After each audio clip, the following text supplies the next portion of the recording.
Glória a Deus. Louvado seja o nome do nosso Senhor e Salvador Jesus. Convido você a abrir a sua Bíblia ao livro de Romanos, capítulo 12. Romanos, capítulo 12, versículos 1 e 2. Diz assim: Portanto, irmãos, exorto-vos pelas compaixões de Deus, que apresentei o vosso corpo como sacrifício vivo, santo e agradável a Deus, que é o vosso culto racional.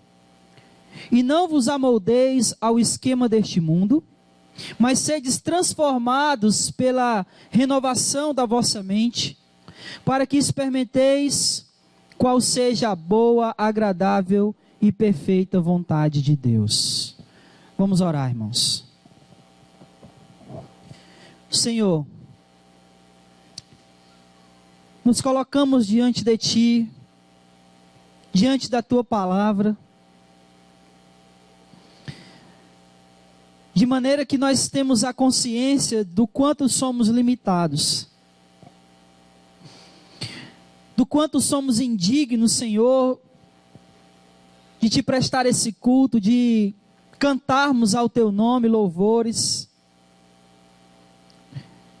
E tendo essa consciência, nós sabemos o quanto nós necessitamos do Senhor.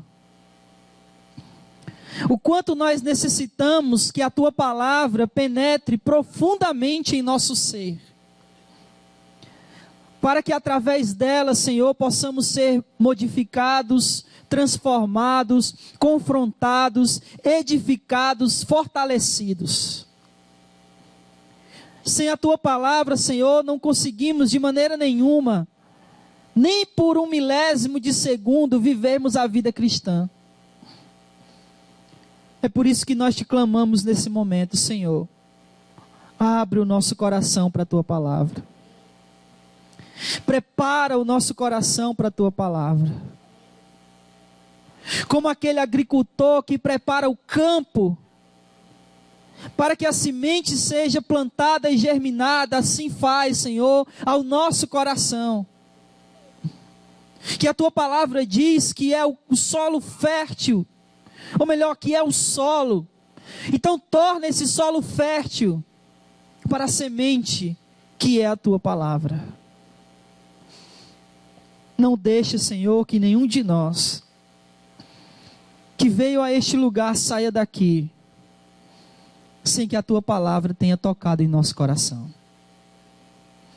Sem que a Tua palavra faça uma diferença em nossas vidas.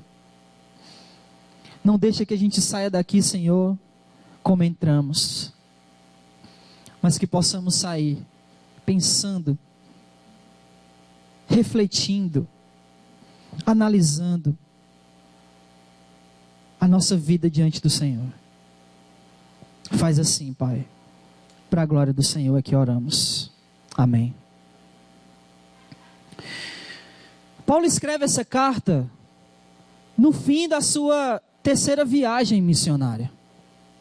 Provavelmente ele escreve essa carta de Corinto quando ele estava saindo da cidade de Éfeso.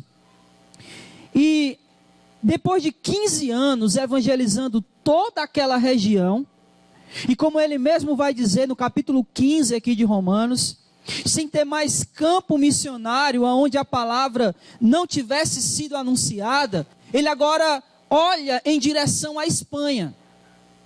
Ele bota os seus olhos na Espanha, um lugar onde o evangelho ainda não havia sido pregado. Como ele vai dizer aqui no capítulo 15, ele não queria edificar sobre o trabalho de outros. Então ele não queria pregar o evangelho aonde o evangelho já tivesse sido pregado. Então ele volta os olhos dele para a Espanha. E nessa viagem que ele pretendia fazer à Espanha, ele iria passar por Roma. E tendo em vista conseguir o apoio daquela igreja, ele escreve essa carta. Havia alguns rumores a respeito do apóstolo Paulo. Alguns dos seus inimigos, na sua grande maioria judeus, eles disseminavam muitas coisas falsas a respeito do apóstolo Paulo. E até mesmo aqueles judeus que eram convertidos ao cristianismo, eles ainda guardavam ou queria que aqueles que não eram judeus, que eram gentios, continuassem guardando os 3 grandes doutrinas, por assim dizer, do judaísmo, que era a circuncisão, as dietas judaicas e as festas judaicas, entre elas a guarda do sábado.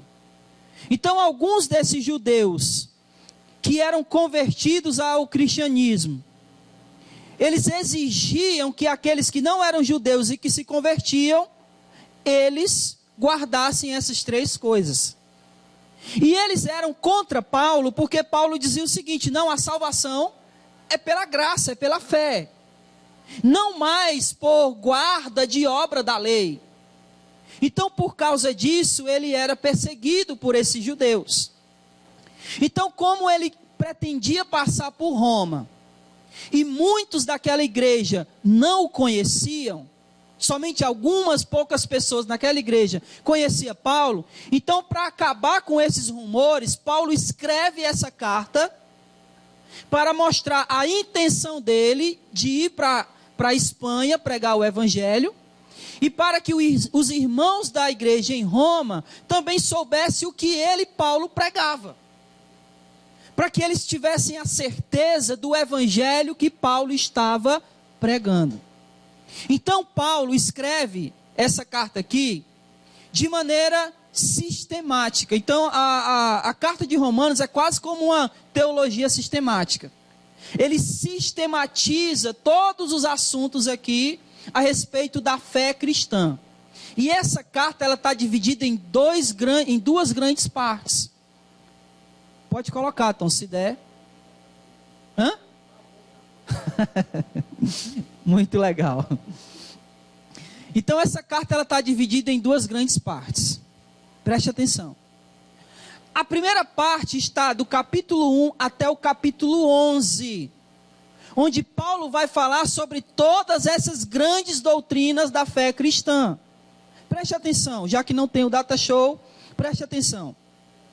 Do capítulo 1 ao 3, Paulo vai falar que todos os homens são condenados. Todos, sem exceção. Judeus e gentios. Todos são pecadores. Aí aquele versículo que todos nós conhecemos. Todos e carecem. Todos nós conhecemos esse versículo.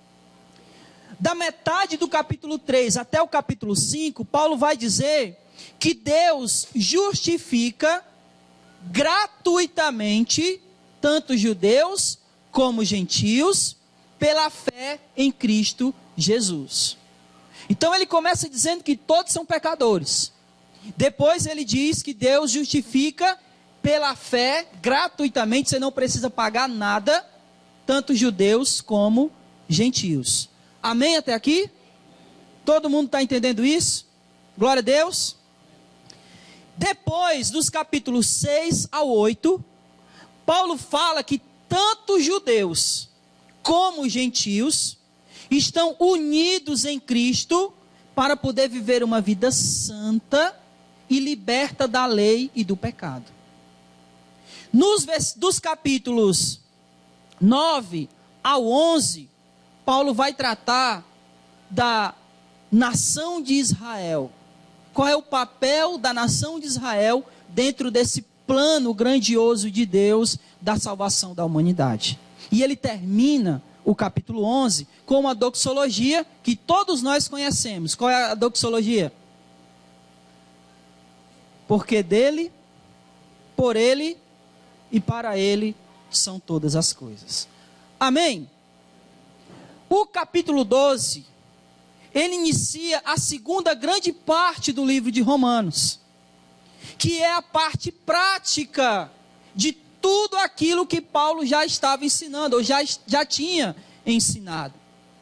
Os primeiros 11 versículos são a teoria das doutrinas da graça. Do capítulo 12 ao 16, essa teoria vivida na prática, porque Paulo, ele não fazia nada que não pudesse, ele não ensinava nada, ele não dizia nada que não pudesse ser levado para a prática. Porque afinal de contas, qualquer ensinamento que a gente venha aprender, se não pudermos colocar em prática, para nós não tem valor algum. Então a segunda parte do livro de Romanos, do capítulo 12 até o capítulo 16, é essa parte prática da carta de Paulo. Amém? Tendo dito isso, tendo dito tudo isso, eu gostaria que nós pudéssemos pensar, que nós pudéssemos meditar nesses 2 versículos que nós lemos a respeito de uma coisa, de que a nossa vida, ela é um culto a Deus. Que nós temos que viver a nossa vida como um culto. E não um culto qualquer, mas o culto verdadeiro. Então o tema dessa mensagem é a vida como um culto e um culto verdadeiro. Amém? Por que eu gostaria de pensar sobre isso? Tendo em vista, observando o mundo cristão, por assim dizer, os evangélicos de modo geral, eu tenho percebido que há uma divisão na vida.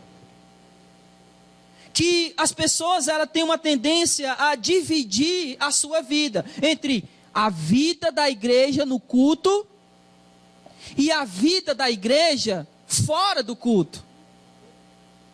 Então, quando nós estamos no culto, o que a gente faz? O que a gente faz quando está aqui? A gente faz o quê? A gente ora, a gente canta, a gente adora, a gente chora, a gente se derrama na presença de Deus. E aí quando a gente sai daquelas portas ali, o que acontece com a gente? Parece que a gente esquece tudo que a gente viveu aqui. É como se tudo aquilo que nós vivêssemos aqui fizesse parte de um personagem que a gente adere para nós e que só faz sentido aqui. Que quando a gente sai daquelas portas, a gente muda de roupa, a gente tira a máscara cristã e começa a viver a nossa vida como a gente de fato quer. Que a gente divide o eu cristão, o eu profissional, o eu na minha casa, e a gente vai dividindo a nossa vida dependendo de aonde a gente está, do ambiente aonde a gente se encontra. E é pensando nisso que eu gostaria de pensar na nossa vida como um culto a Deus. Não de uma vida onde o meu culto se resume ao que nós fazemos todos os domingos aqui. Não um culto que se resume a essa aglomeração, a essa reunião que nós geralmente fazemos. Eu digo para você que se o nosso culto a Deus se resume a isso, nós, além de não fazermos como deveria, a gente faz muito pouco.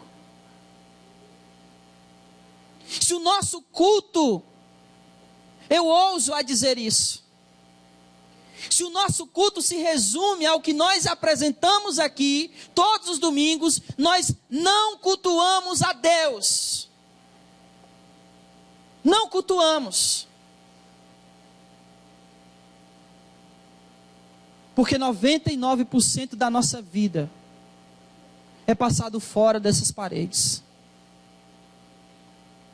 E se o nosso culto se resume a esse momento aqui, onde a gente se reúne, então nós não estamos cultuando a Deus praticamente nada. Amém? Então, pensando nisso, irmãos, eu gostaria de pensar, de meditar com vocês sobre a nossa vida como um culto, olhando mais de perto os 2 versículos. Versículos 1 e 2 de Romanos capítulo 12. Atente os seus olhos agora aí para a sua Bíblia e vamos olhar esses versículos mais de perto.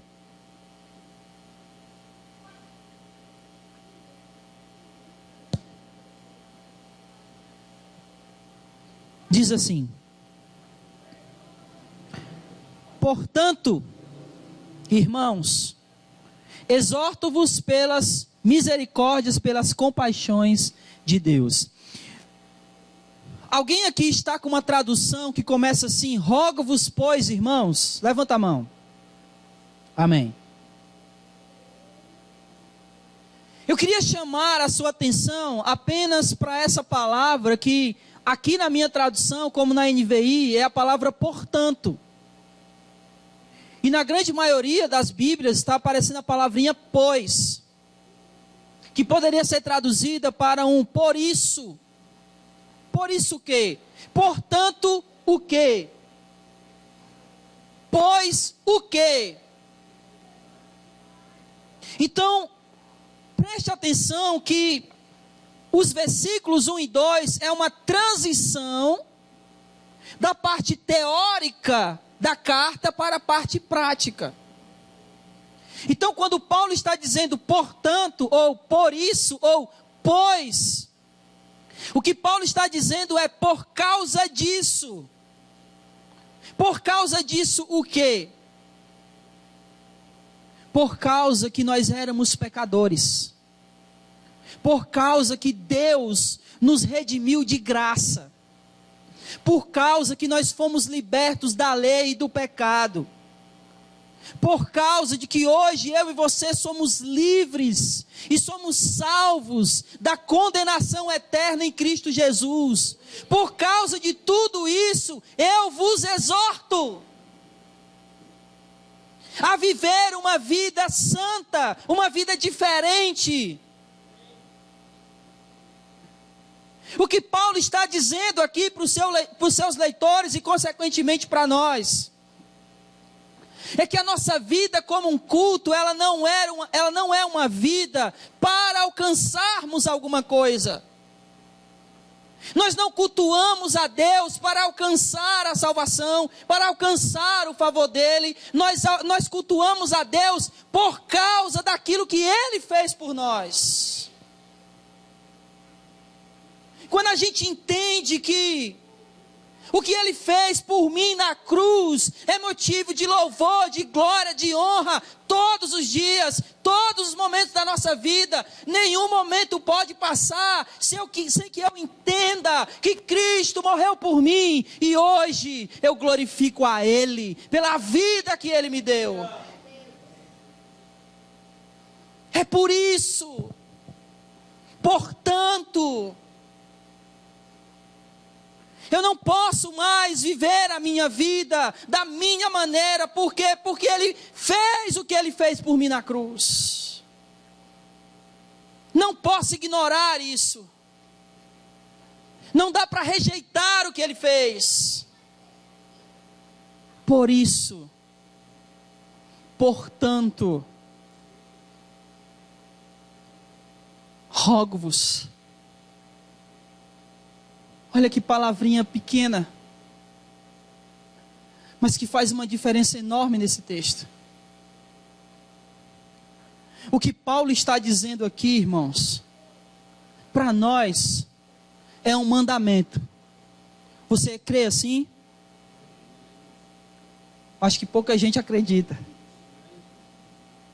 O que Paulo está dizendo aqui para nós é um mandamento, mas olha só o que ele diz: eu rogo-vos. Eu rogo-vos.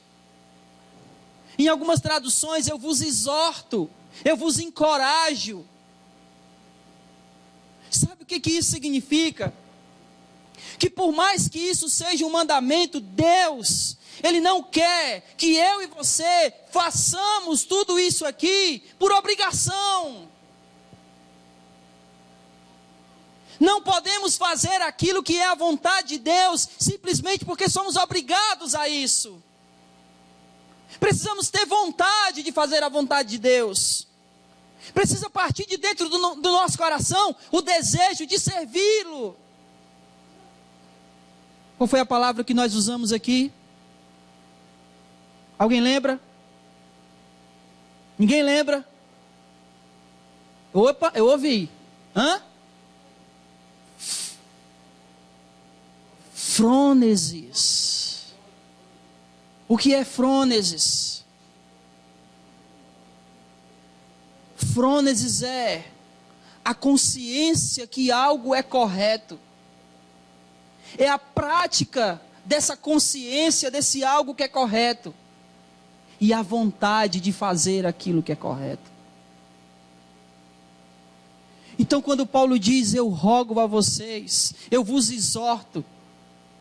Ele poderia dizer, olha, eu mando vocês fazerem isso, porque é um mandamento. Mas ele não está dizendo isso, porque isso não pode ser feito de maneira que eu me sinta obrigado a fazer isso, ainda que isso seja um mandamento.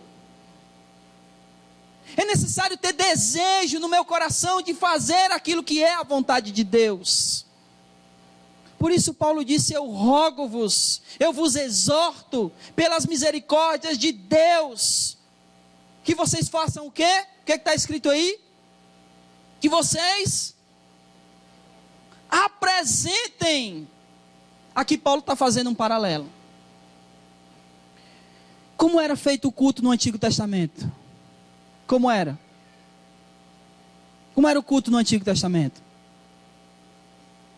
Pelo amor de Deus, não vão dizer que era Davi tocando a harpa. Como era? Não, no Antigo Testamento, os sacrifícios. O culto a Deus era um cordeiro que era levado diante do sacerdote para ser imolado. Então preste atenção, Paulo está dizendo o quê? Eu rogo pelas misericórdias de Deus que vocês, como antigamente eles apresentavam diante de Deus um cordeiro. Só que o nosso cordeiro já foi morto uma vez por todas. E nós agora precisamos apresentar a quem? A nós. Não como um cordeiro que tira o pecado, porque o cordeiro que tira o pecado já foi morto. Nós devemos nos apresentar diante de Deus, porque Ele já fez isso por nós, morrendo em nosso lugar. Agora a nossa vida é dele, pertence a Ele, porque Ele deu a vida dele por nós. Agora nós devemos nos apresentar como alguém que apresenta um cordeiro para ser sacrificado. É isso que Paulo está falando aqui para aqueles irmãos. Eu rogo a vocês, irmãos, por causa daquilo que Cristo fez, eu rogo a vocês que vocês se apresentem diante de Deus. De que maneira? Como? Como um sacrifício vivo. Todos nós sabemos que Efésios capítulo 2, versículo 1 diz que nós estávamos como? Mortos. E Cristo nos deu vida. Então nós devemos nos apresentar a Deus como vivos, porém prontos para morrer por causa dele. É dessa maneira que nós temos que nos apresentar a Deus. Diante dele, dizendo, Senhor, toma a minha vida porque ela te pertence. E se eu precisar, eu morrerei por ti. Eu fico imaginando, se Deus falasse para nós hoje o que ele falava para os apóstolos antigamente. Quer ver uma coisa? Abra aí em João. Capítulo 16. Evangelho de João, capítulo 16.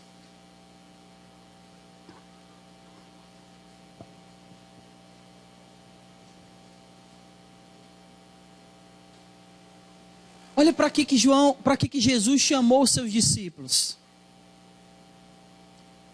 Evangelho de João, capítulo 16, versículos 1 e 2. Diz assim, ó: eu vos tenho falado essas coisas para que não tenhais motivo de tropeço. Eles aqui são os judeus, vos expulsarão das sinagogas, e chegará a hora em que aquele que vos matar julgará que está prestando um serviço a Deus. Então Jesus estava chamando os discípulos dele para quê? Para quê? Para morrer. Lá em Romanos, volte para lá. No capítulo 8, no versículo 36, olha aí. Olha o que Paulo está dizendo. Por amor de ti, somos entregues a quê? A morte, todos os dias. Fomos considerados como ovelhas para o matador. Essa é nossa posição diante de Deus. Nos apresentando como aqueles que foram vivificados, mas prontos a morrer pelo nome de Jesus. Eu fico imaginando se Deus dissesse isso para nós hoje. Imagine se o nosso chamado para se converter fosse assim. Olha, vem, eu quero que você seja meu discípulo. Para quê, Senhor? Para morrer por mim. Quantos de nós diríamos, na hora, Senhor, eis-me aqui, envia-me a mim. Eis que vos envio como ovelhas, como? Em meio aos lobos. O que um monte de lobo faz com a ovelha? Brinca de roda, né? Eles devoram, estraçalham. Foi isso que Jesus disse para os discípulos: eu vou vos enviar como quem envia uma ovelha no meio dos lobos. O que Paulo está dizendo aqui em Romanos é isso: olha, se apresentem como sacrifícios vivos. Estejam prontos. Estejam vivos, mas prontos para morrer. Porque essa é a vida do discípulo de Jesus. Ele deve estar pronto para morrer pelo seu Senhor, pela verdade de Deus, pelo Evangelho, pela verdade que nos liberta, pela verdade que nos salvou. Amém? Infelizmente, hoje em dia, as pessoas estão prontas para morrer por qualquer coisa, menos pelo Evangelho. Se nós olharmos os nossos Facebooks da vida, quer ver, ó, todo mundo vai saber. O que mais tem se brigado no Facebook? Hã? Vocês estão vendo as pessoas discutindo o Evangelho? Mas por política, perdendo a amizade.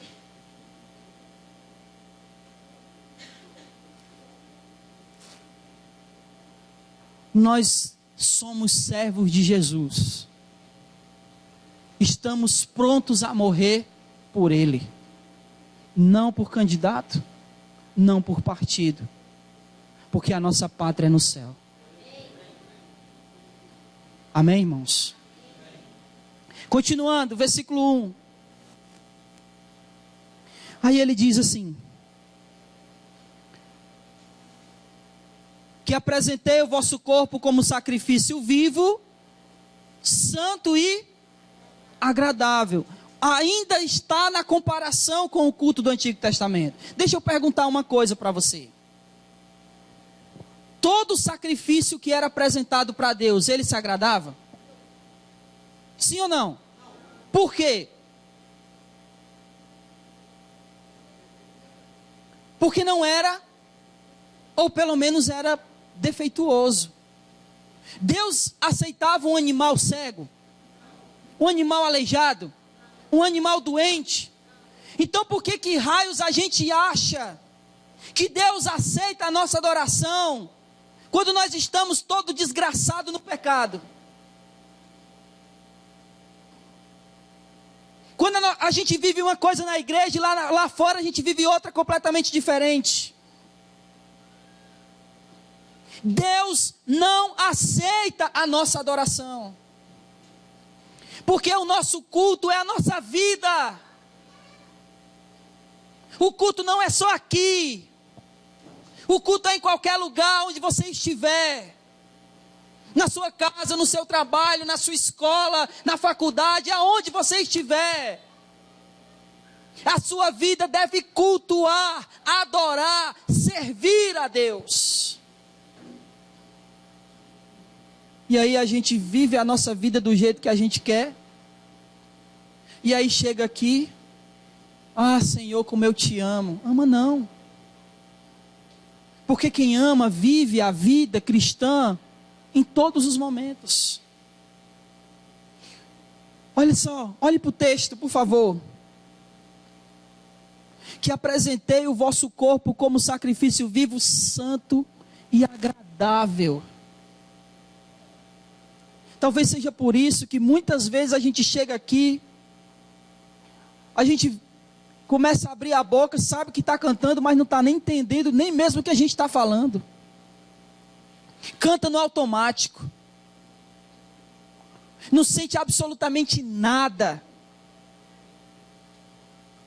A palavra já não nos toca mais. O nosso coração já ficou duro, a palavra nem entra. Os nossos ouvidos estão tampados. Porque a nossa vida não tem agradado ao Senhor. E quando a vida não agrada, Ele não se agrada do nosso culto.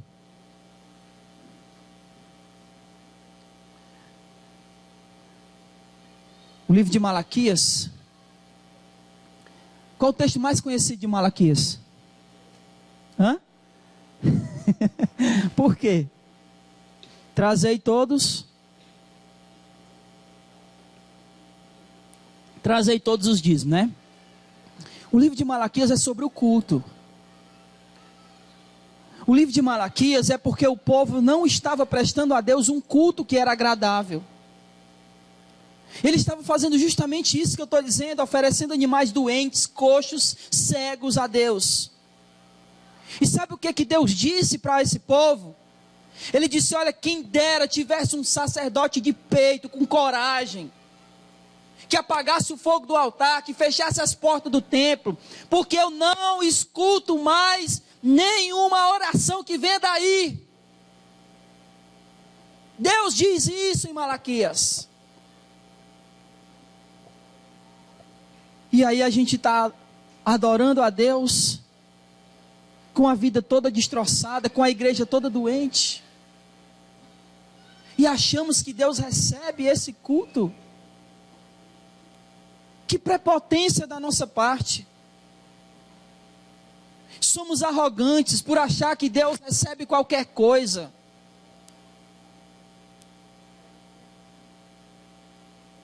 Pode colocar.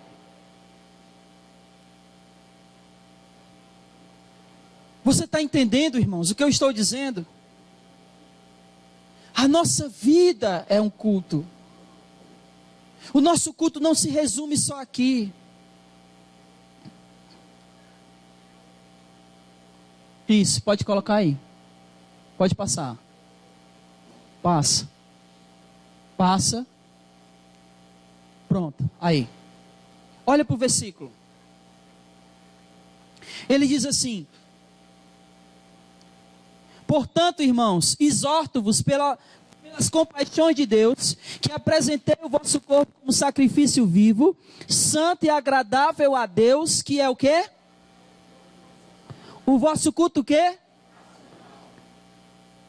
Eu não gosto dessa tradução. Porque ela não reflete aquilo que o apóstolo estava querendo dizer. Quem aí tem uma Bíblia que está escrita assim, ó, o vosso culto espiritual? Ninguém? É assim, Sarinha, na tua?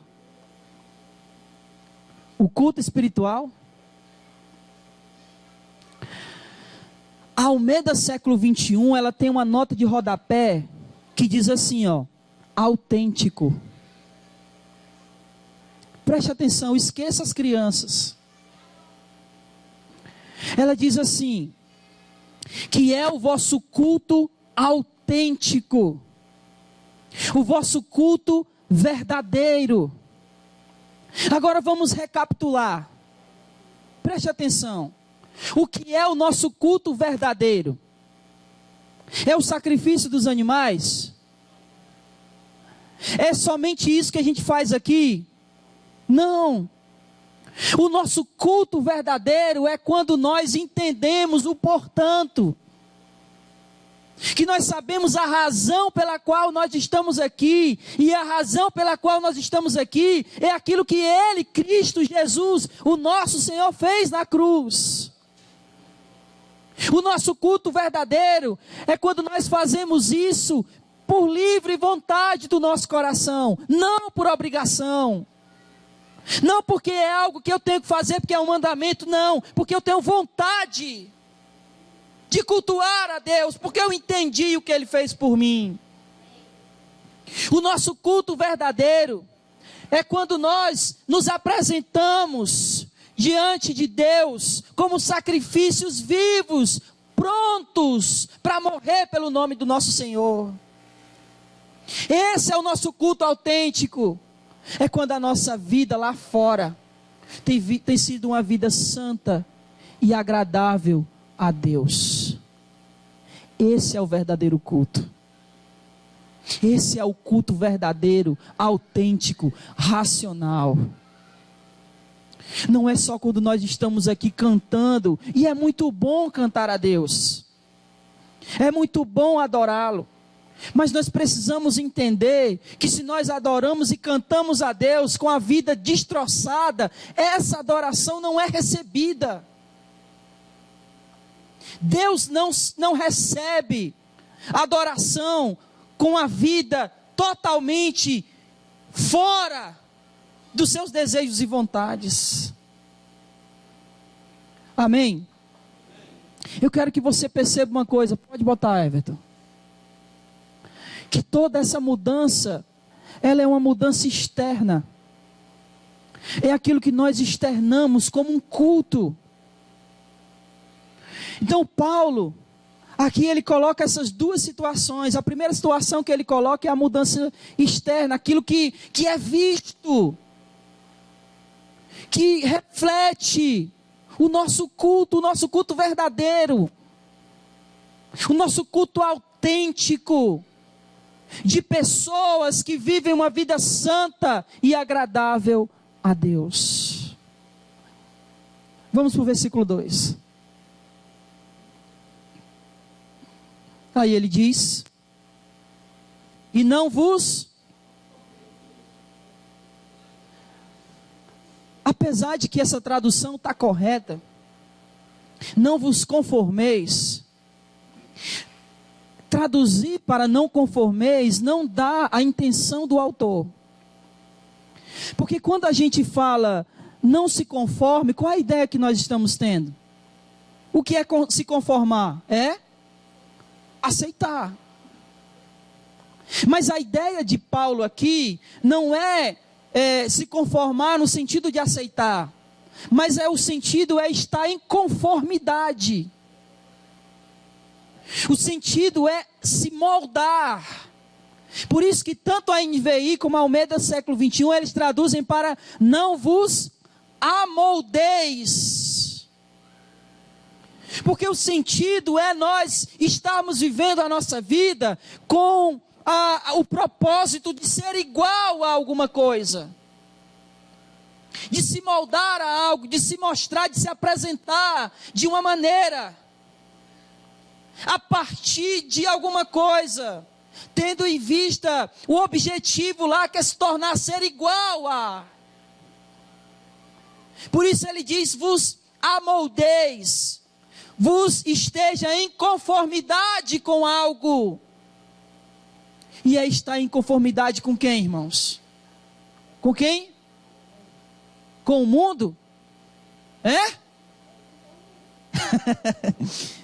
Ele diz: não vos amoldeis ao mundo.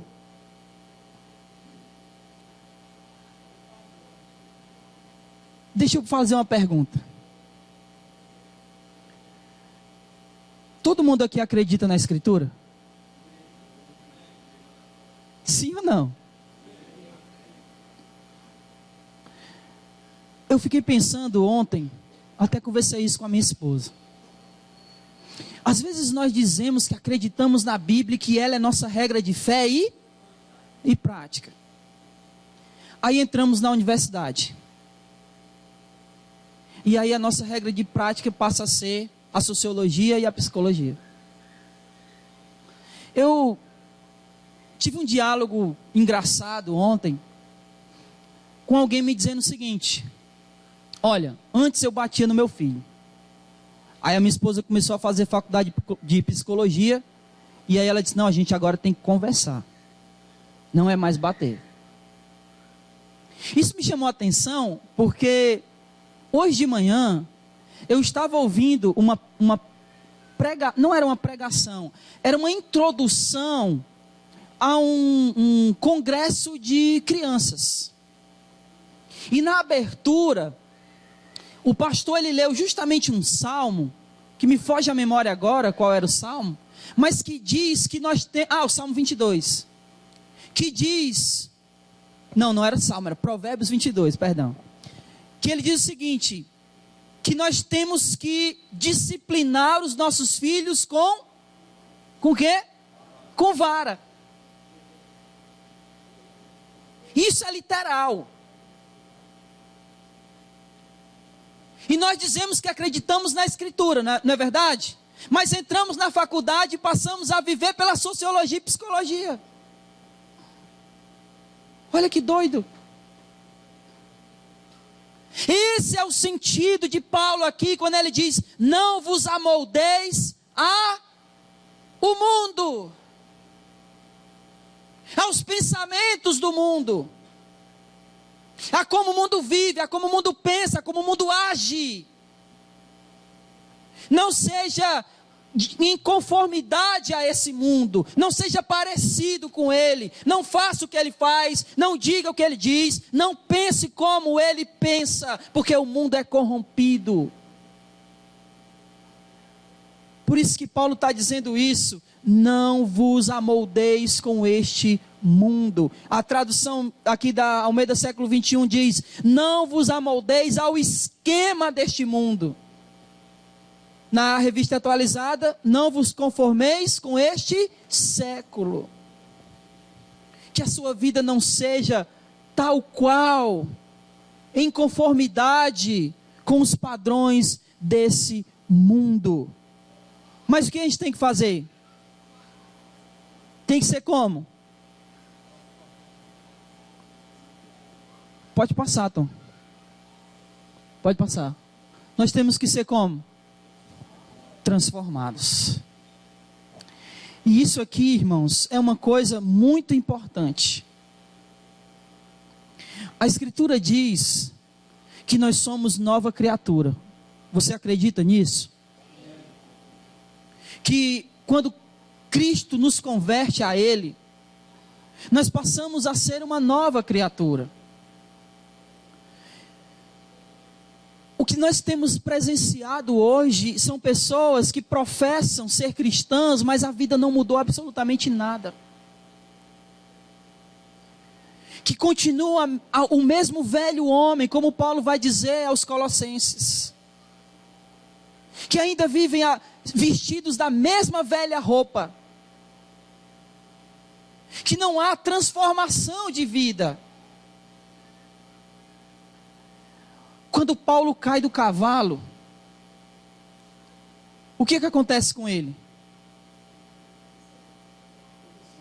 A conversão.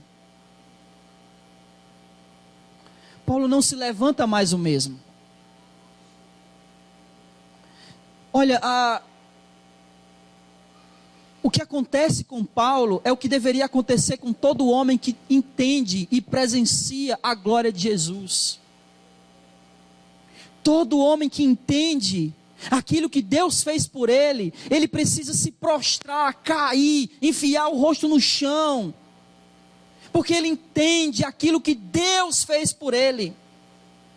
E quando ele acorda, quando ele se levanta, quando ele é erguido, não por ele mesmo, porque ele estava cego, mas o texto lá vai dizer que aqueles que viajavam com ele pegam ele pelo braço, porque ele mesmo não tem condições de se levantar, porque estava cego, atordoado, com a luz que brilhou diante dele.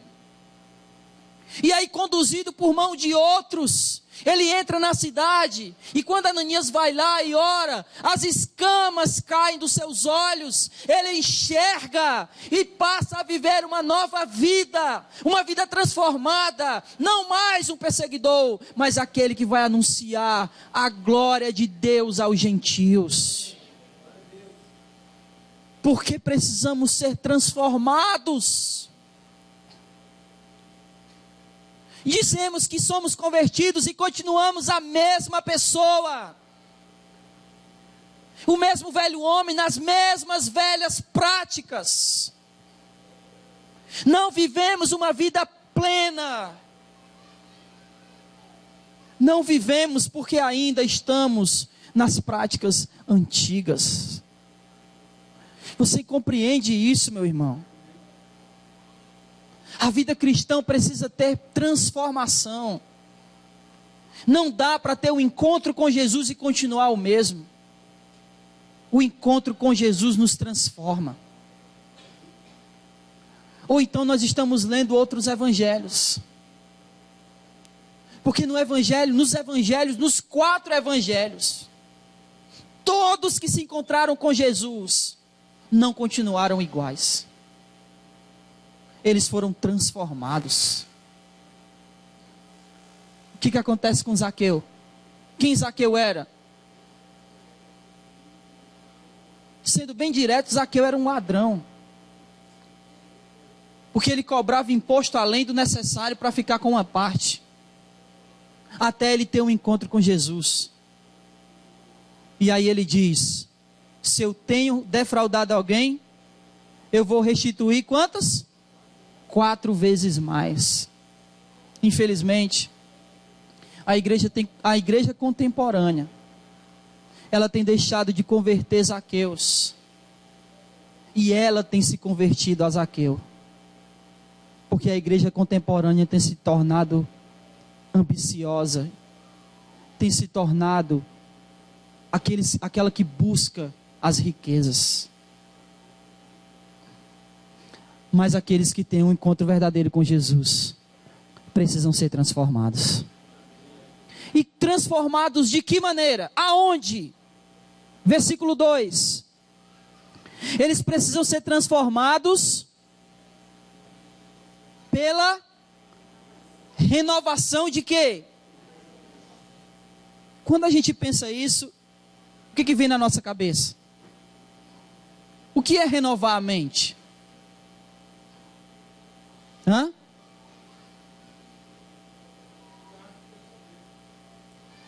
O que vem na nossa... literalmente é o que vem na mente, né? Quando a gente pensa sobre isso, é o que vem na nossa mente. Mudar pensamento. Mas não é só disso que Paulo está falando. Quando Paulo está dizendo que nós temos que mudar a mente, entenda que quando se fala de mente e coração, eles praticamente usam a palavra para as duas coisas. Então, quando Paulo está dizendo que nós temos que mudar a mente, ele está falando que o que tem que mudar em nós é o quê? O nosso ser, o nosso coração, a nossa alma, as nossas intenções, é tudo isso que tem que ser renovado. Porque antes eu pensava como o mundo pensava, agora eu penso como? Com a mente de Cristo. As minhas intenções, os meus pensamentos, o meu coração, a minha mente, a minha alma, o meu corpo muda, transforma, renova. É isso que Paulo está dizendo aqui. Não é só uma mudança de pensamento, mas é uma mudança no ser, no meu ser, no meu interior, no meu coração. Ainda que eu me sinta inclinado ao pecado, eu não quero pecar. Eu falei isso na semana retrasada, mas vou repetir. Você já ouviu alguém dizendo assim: olha, se eu não fosse crente, você ia ver. Você já ouviu alguém falando isso? Essa pessoa não entendeu o evangelho. Não entendeu o que é ser renovado de mente. Porque não é que a gente não vai ficar com raiva, não é que a gente não vai ter essas explosões que ainda fazem parte da nossa natureza pecaminosa. Mas nós não queremos ter isso. Eu sinto ódio, mas eu não queria sentir. Às vezes dá vontade de matar alguém, mas eu não queria sentir isso. E isso é ser renovado de mente. Porque antes eu sentia isso e ia para cima. Agora, quando eu sinto isso, eu choro e digo: Senhor, eu não queria sentir essas coisas, porque isso não é de Ti. Não é que a gente vai deixar de ser tentado, porque não vai, irmãos. Mas a nossa vontade, o nosso desejo, o nosso coração renovado em Jesus, não quer mais essas coisas.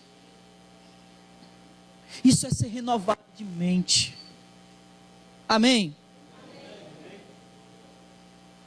É disso que Paulo está tratando aqui. É isso que faz parte do nosso culto verdadeiro. É um coração que antes fazia a própria vontade e a vontade da carne. Agora é um coração que almeja fazer a vontade de Deus. Aí ele continua, olha só. Ainda no versículo 2. Ele vai dizer que nós temos que ser moldados e transformados pela renovação da mente com um objetivo.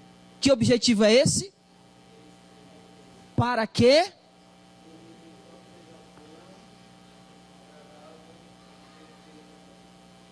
Para experimentar qual é a boa, agradável e perfeita vontade de Deus.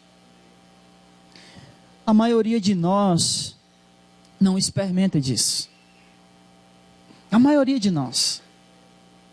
Quer ver uma coisa?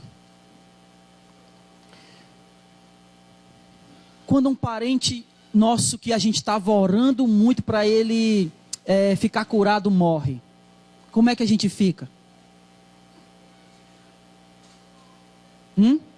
Você se sente frustrado? Eu orei tanto e ele morreu. Você se sente frustrado? Seja sincero. Sim ou não? Ele morreu pela vontade de Deus? Sim ou não? Aí vem a pergunta: essa vontade foi boa?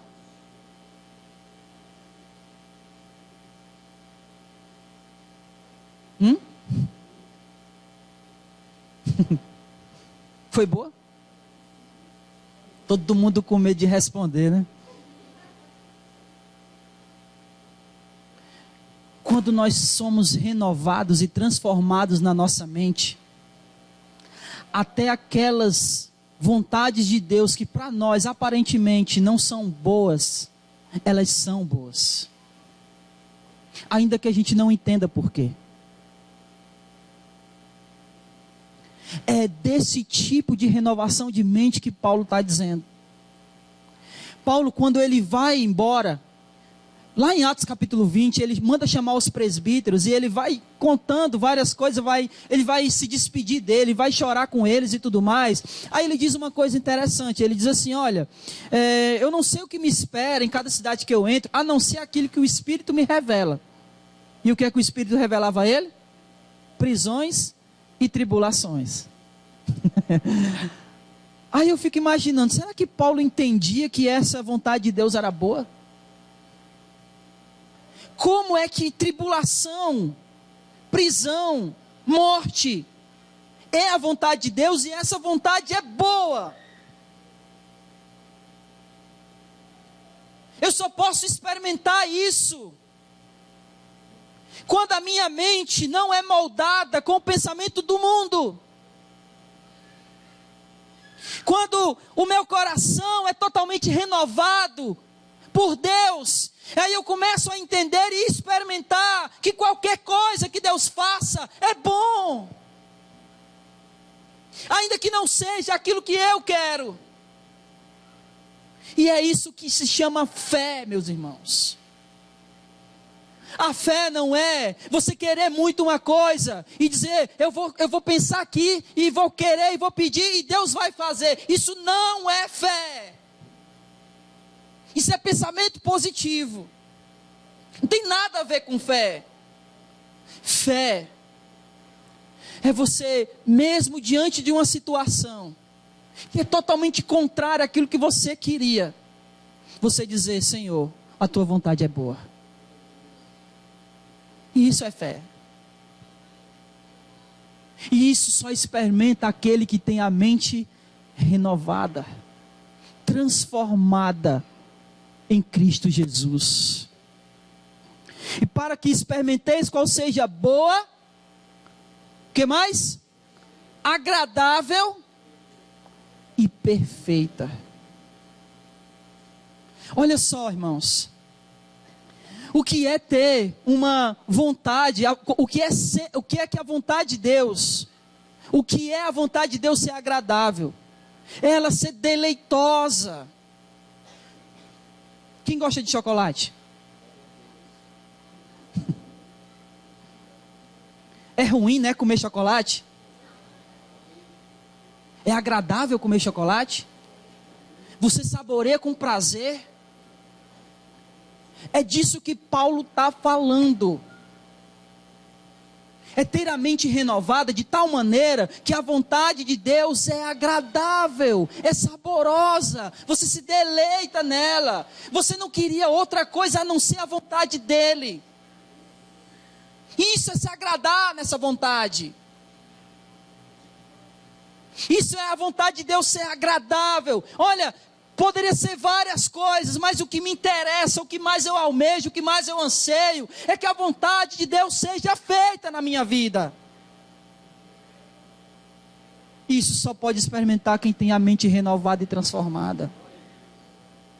Você consegue entender isso? E ele diz que ela é boa, agradável e perfeita. Você sabe o que é perfeição?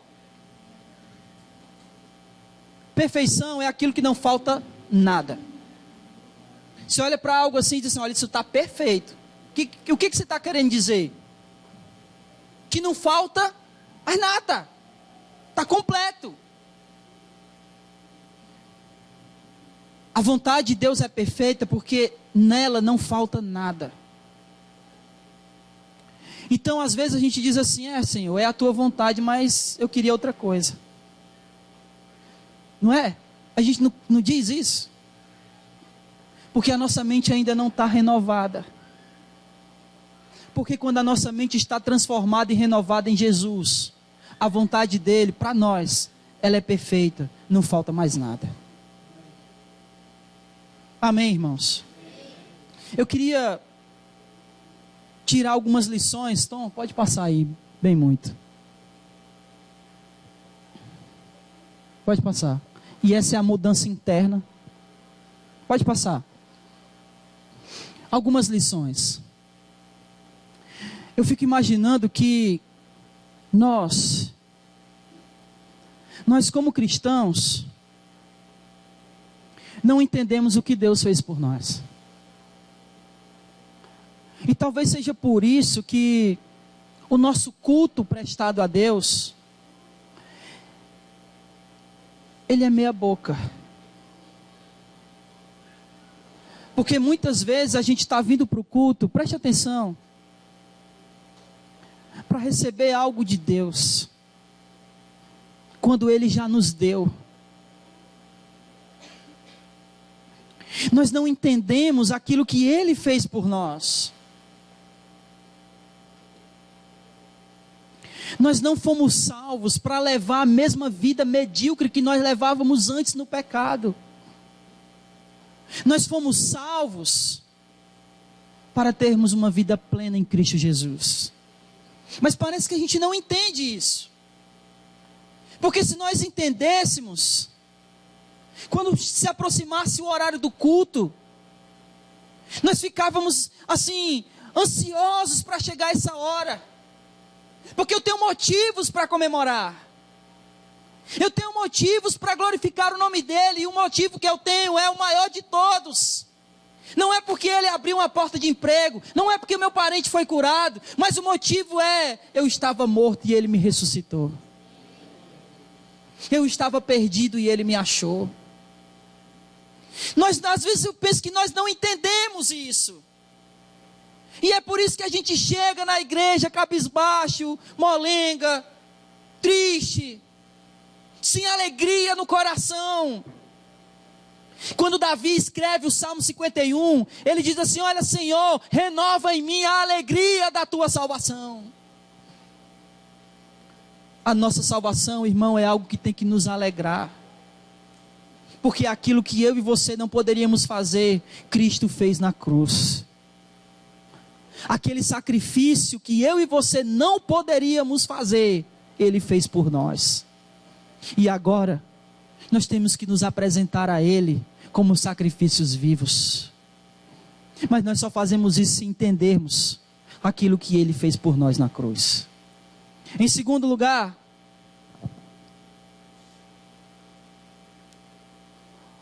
o que esse sacrifício implica em nossas vidas?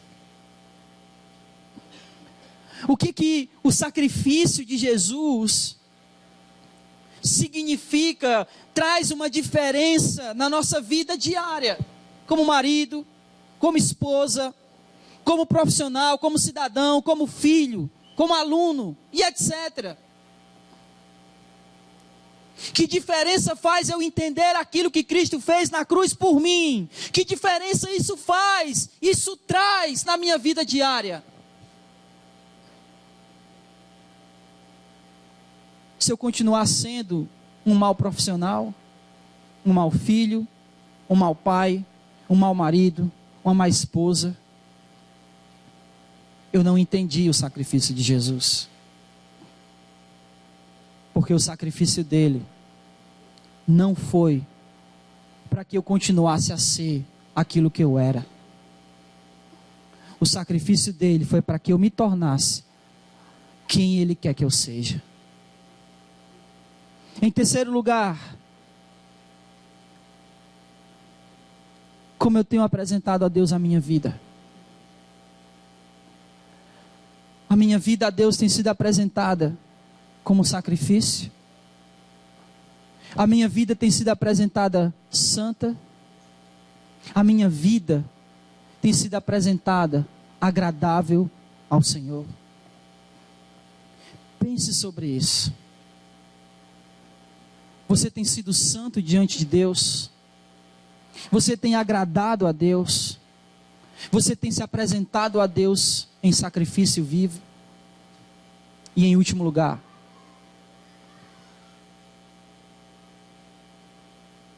essa falta de entendimento e significado daquilo que Deus, daquilo que Jesus fez por mim na cruz,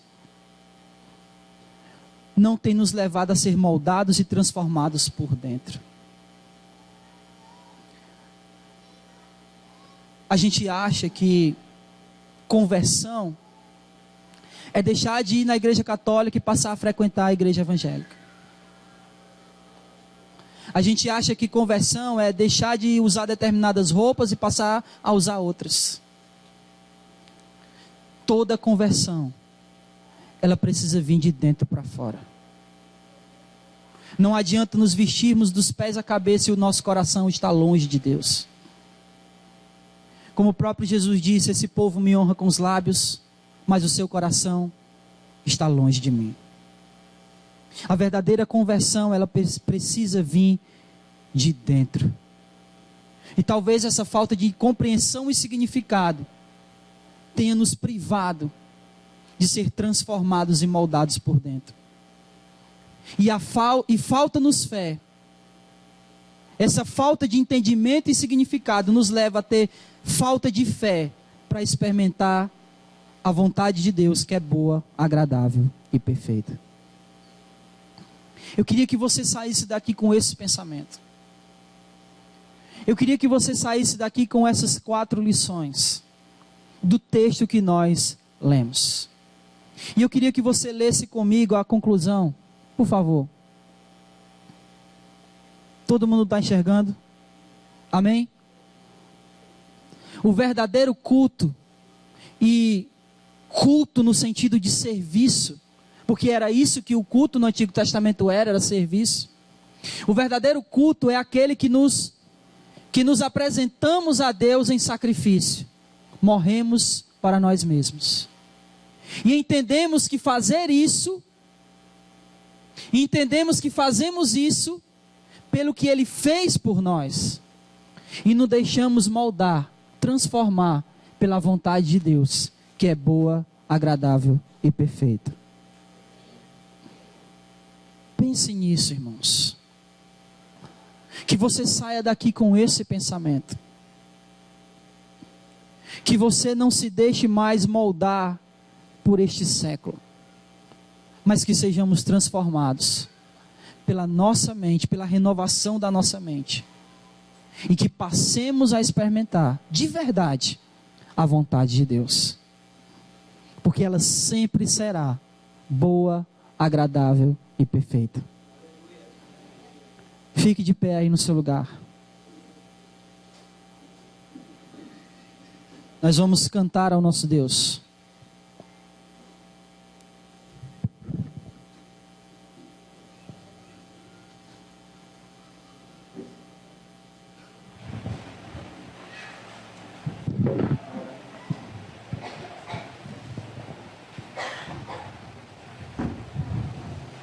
Aquilo que Cristo fez na cruz por mim, que diferença isso faz, isso traz na minha vida diária. Se eu continuar sendo um mau profissional, um mau filho, um mau pai, um mau marido, uma má esposa, eu não entendi o sacrifício de Jesus, porque o sacrifício dele não foi para que eu continuasse a ser aquilo que eu era. O sacrifício dele foi para que eu me tornasse quem ele quer que eu seja. Em terceiro lugar, como eu tenho apresentado a Deus a minha vida. A minha vida a Deus tem sido apresentada como sacrifício. A minha vida tem sido apresentada santa. A minha vida tem sido apresentada agradável ao Senhor. Pense sobre isso. Você tem sido santo diante de Deus? Você tem agradado a Deus? Você tem se apresentado a Deus em sacrifício vivo? E em último lugar,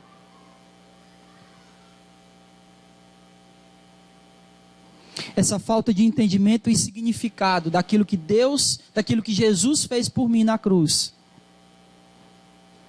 não tem nos levado a ser moldados e transformados por dentro. A gente acha que conversão é deixar de ir na igreja católica e passar a frequentar a igreja evangélica. A gente acha que conversão é deixar de usar determinadas roupas e passar a usar outras. Toda conversão, ela precisa vir de dentro para fora. Não adianta nos vestirmos dos pés à cabeça e o nosso coração está longe de Deus. Como o próprio Jesus disse, esse povo me honra com os lábios, mas o seu coração está longe de mim. A verdadeira conversão, ela precisa vir de dentro. E talvez essa falta de compreensão e significado tenha nos privado de ser transformados e moldados por dentro. E falta-nos fé. Essa falta de entendimento e significado nos leva a ter falta de fé para experimentar a vontade de Deus, que é boa, agradável e perfeita. Eu queria que você saísse daqui com esse pensamento. Eu queria que você saísse daqui com essas 4 lições do texto que nós lemos. E eu queria que você lesse comigo a conclusão, por favor. Todo mundo está enxergando? Amém? O verdadeiro culto, e culto no sentido de serviço, porque era isso que o culto no Antigo Testamento era serviço. O verdadeiro culto é aquele que nos apresentamos a Deus em sacrifício. Morremos para nós mesmos. E entendemos que fazemos isso pelo que Ele fez por nós. E nos deixamos moldar, transformar pela vontade de Deus, que é boa, agradável e perfeita. Pense nisso, irmãos. Que você saia daqui com esse pensamento. Que você não se deixe mais moldar por este século, mas que sejamos transformados pela nossa mente, pela renovação da nossa mente, e que passemos a experimentar de verdade a vontade de Deus, porque ela sempre será boa, agradável e perfeita. Fique de pé aí no seu lugar. Nós vamos cantar ao nosso Deus.